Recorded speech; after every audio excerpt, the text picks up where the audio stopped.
आखिर क्यों एक पत्नी ने अपने पति को क्रिकेट बैट से मारा। आज फिर आयुष ने जिया को बहुत मारा। जिया की गलती सिर्फ इतनी थी कि उसने आज रात के खाने में रोटियां नहीं बनाई थी और चावल बना दिया था, क्योंकि उसकी कमर में बहुत दर्द हो रहा था और उससे रोटियां बनाने के लिए खड़ा भी नहीं जा रहा था। लेकिन इससे आयुष और उसकी माँ को कोई फर्क नहीं पड़ता था। उन लोगों के लिए तो जिया मात्र एक नौकरानी थी जो दिन भर उन लोगों की सेवा करती थी और रात में आयुष को सुख देती थी। जब तक आयुष और उसकी माँ अपना फालतू का गुस्सा भी जिया के ऊपर निकाल लेते थे, क्योंकि वह लोग जानते थे कि जिया उनका कुछ नहीं बिगाड़ सकती। इतनी ज़्यादा सीधी है कि उसकी आवाज़ तक नहीं निकलती। मायके में माता पिता है नहीं और भाई भाभी ने जैसे तैसे जिया की शादी करके अब उससे अपना पलड़ा झाड़ लिया था और उन्हें कोई फर्क नहीं पड़ता जिया जी रही है या मर रही है। भाई भाभी अपने में मगन और नन से कोई मतलब ही नहीं। कोई और ठौर ठिकाना है नहीं जिया का। नौकरी जिया करती नहीं तो हर हाल में उसे आयुष के साथ ही निभाना है, चाहे वह उसे कैसे भी रखे। जिया ने भी इसे अपनी नियत मानकर स्वीकार कर लिया था। लेकिन आज उसने सोच लिया था, अगर अब उसने अपने लिए आवाज़ नहीं उठाई तो उसे आगे चलकर और भी अधिक मुसीबतों का सामना करना पड़ेगा, क्योंकि जिया की शादी को लगभग 1 साल होने को जा रहा था। लेकिन अभी तक आयुष और उसकी माँ के स्वभाव में कोई बदलाव नहीं आया था। आज आयुष ने जिया को इतना मारा था कि उसके निशान बहुत बुरी तरह उसके शरीर पर उभर आए थे और उसकी सास खड़ी होकर तमाशा देख रही थी, क्योंकि उन्हें भी बहुत सुख मिलता था जब आयुष जिया को पीटता था। जिया आज बहुत गुस्से में थी, लेकिन एक दुबली पतली छोटी सी लड़की एक हट्टे कट्टे नौजवान का क्या कर सकती थी। पुलिस के पास जाना चाहती थी, लेकिन पता था इतना आसान नहीं है। आयुष और उसकी माँ इतने होशियार थे कि जिया को जब भी मारते थे तेज साउंड में टीवी चला देते थे ताकि पड़ोसियों को कुछ पता न चले कि अंदर क्या हो रहा है। पर आज जिया ने एक निर्णय ले लिया था अपने जीवन के लिए, क्योंकि अब कोई ना कोई निर्णय लेना बहुत ज़रूरी हो गया था। खाना खाने के बाद रोज की तरह आयुष दारू पीने लगा और उसके बाद बेशुद्ध होकर सो गया। जब सासू माँ भी अपनी दवाई खाकर सो गई, बस जिया को मौका मिल गया। जिया ने बहुत फुर्ती से अपने दुपट्टे से आयुष के हाथ पैर अच्छे से बेड से बांध दिए और मुंह में एक कपड़ा डाल दिया। उसके बाद बालकनी में पड़ा एक बेड जो शायद आयुष का ही था, काफ़ी टाइम से बालकनी में पड़ा रहता था, उठाकर आयुष को मारना शुरू किया, जिससे आयुष की आंखें खुल गई और वह जोर जोर से चिल्लाने की कोशिश करने लगा, लेकिन उसके मुंह से कोई आवाज़ नहीं निकल रही थी। जिया ने बहुत होशियारी से आयुष की अच्छी तरह पिटाई की उस बेट के साथ जिससे आयुष तड़प रहा था, लेकिन एक भी निशान उसके शरीर पर आने नहीं दिए। ऐसे ऐसे जगह मारा उसे। इसी बीच जिया की सासू माँ को ऐसा लगा जैसे जिया के कमरे से कोई तोड़फोड़ की आवाज़ आ रही है। वह उठकर उसके कमरे में आई और वहाँ के हालात देखकर चिल्लाने लगी और बोली, क्या कर रही है? आयुष को मार क्यों रही है? कहकर वो आगे बढ़ी।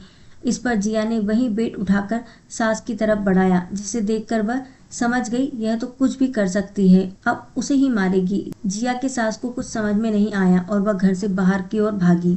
रात का समय था, सब लोग सो रहे थे। जिया की सास ने पड़ोसियों का दरवाजा जोर जोर से खटखटाया और बोला, जिया आयुष को बहुत बुरी तरह मार रही है। किसी को यकीन नहीं हुआ कि जिया जैसी सीधी सादी लड़की अपने पति को मार सकती है। जिया की सास ने पड़ोसियों से बोला, अरे कोई मेरे बेटे को बचाओ, जल्दी से कोई पुलिस को बुलाओ, नहीं तो वह मेरे बेटे को मार डालेगी, वो पागल हो गई है। पड़ोसी जिया की सास के साथ जिया के घर की तरफ भागे और जब पड़ोसी घर के अंदर गए तो घर का नज़ारा कुछ और ही था। जिया डरी सहमी हुई घर के एक कोने में बैठी थी और आयुष ने जिया के बालों को पकड़ा हुआ था और जिया गिड़गिड़ा रही थी, प्लीज़ मुझे मत मारना, मत मारना, मेरी कमर में दर्द था इसलिए मैंने रोटी की जगह चावल बना दिया, आइंदा से ऐसी गलती नहीं करूँगी, प्लीज़ मुझे मत मारो। पड़ोसियों ने देखा कि जिया बेतहासा डरी हुई है और आयुष उसे मारने के लिए उसके बिल्कुल करीब खड़ा था। जिया के शरीर पर आयुष ने कुछ देर पहले जो उसे मारा था उसके निशान थे, जिसे देखकर पड़ोसियों को समझते ही देर नहीं लगी कि आयुष ने जिया को कितना मारा है। लेकिन अभी थोड़ी देर पहले जब जिया ने आयुष को अच्छे से धोया था, उससे कोई भी निशान आयुष के शरीर पर नहीं थे, बल्कि सास के बाहर भागते ही जिया ने होशियारी दिखाते हुए उसे खोल दिया था और खुद कोने में जाकर बैठ गई थी। इतना मार खाने के बाद आयुष जैसे ही आज़ाद हुआ, वह जिया को मारने के लिए उसकी तरफ दौड़ पड़ा था। इसी वजह से जैसे ही पड़ोसी घर में घुसे थे, उन्होंने अपनी आंखों से देखा था कि आयुष जिया को मार रहा था और सबको समझते देर नहीं लगी थी कि आयुष जिया के साथ कैसा व्यवहार करता है। अब जिया की सास कितना भी बोलती कि जिया ने आयुष को मारा, कोई नहीं मानता, बल्कि सबने अपनी आंखों से देखा कि आयुष जिया के साथ कितना गलत व्यवहार कर रहा था। इसी बीच किसी ने पुलिस को फोन कर दिया और पुलिस भी आ चुकी थी। पुलिस के सामने सारे पड़ोसियों ने बढ़ चढ़कर बताया कि उन्होंने अपनी आंखों से देखा है आयुष जिया को बुरी तरह से मार रहा था। बेचारी कितनी डरी और सहमी हुई है। जिया के शरीर के चोट साफ दिख रहे थे। उसके साथ घरेलू हिंसा हुई है। आयुष और उसकी माँ कुछ भी बोलते, किसी को कोई यकीन नहीं होता। सच्चाई भी यही थी कि आयुष जिया को मारता था, लेकिन जब तक किसी को यह बात पता नहीं थी। पुलिस वालों ने जब जिया से पूछा तो उसने डरते डरते बताया कि कुछ भी गलत हो जाने पर आयुष उसे जानवरों की तरह पीटता था और धमकी देता था कि अगर वह पुलिस के पास गई तो उसे हमेशा के लिए घर से निकाल देगा या फिर मार ही डालेगा। और ऐसा करते वक्त वह तेज आवाज से टीवी चला देता था ताकि जिया की आवाज बाहर न जाए। पड़ोसियों ने भी इस बात की गवाही दी कि अक्सर जिया के घर में टीवी की तेज आवाजें आती हैं और आज भी आ रही थी। पुलिस वालों ने जब यह सब कुछ सुना तो वहीं पर आयुष को 2-4 तमाचे लगाए और बोला, तेरी हिम्मत कैसे हुई अपनी बीवी के ऊपर हाथ उठाने की और उसे धमकी देने की? ऐसा केस बनाऊंगा कि बाहर निकलना मुश्किल हो जाएगा। पुलिस वालों ने जिया से बोला कि बिना किसी डर के वह उसके साथ चलकर थाने में अपने पति और अपने सास के खिलाफ रिपोर्ट लिखवाए।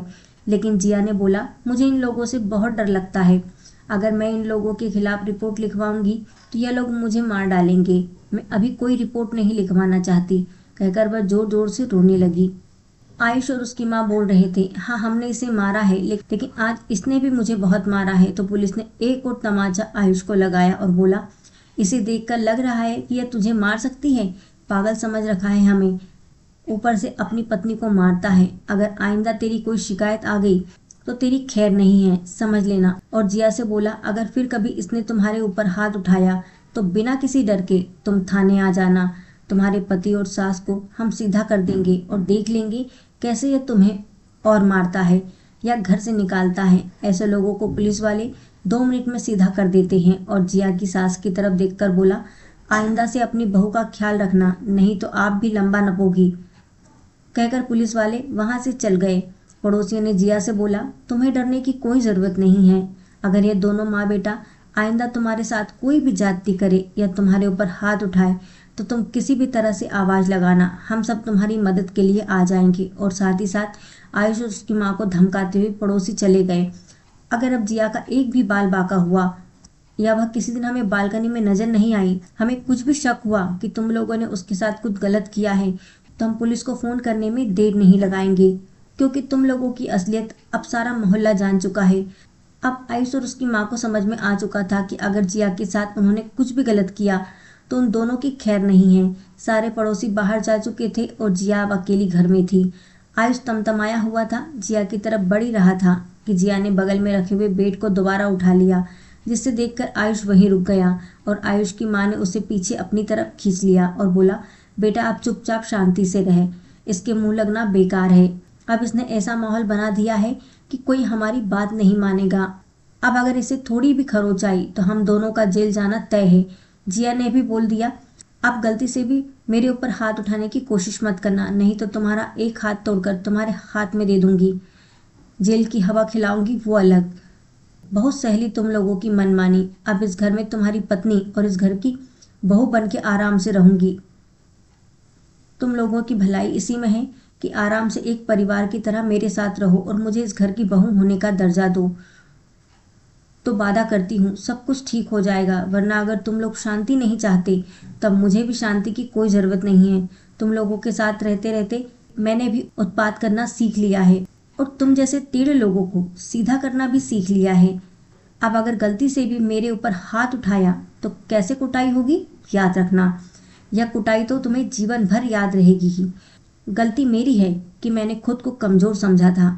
आज मैंने एक बार हिम्मत की तो तुम लोगों की औकात दिखा दी ना, तो आगे से अपनी औकात में ही रहना। वादा करती हूँ तुम लोग औकात में रहोगे तो मैं भी एक अच्छी पत्नी और एक अच्छी बहू बनकर ही रहूंगी, लेकिन अगर तुम लोग औकात से बाहर निकलोगी तो मुझे भी अपनी औकात दिखाना अब आ गया है।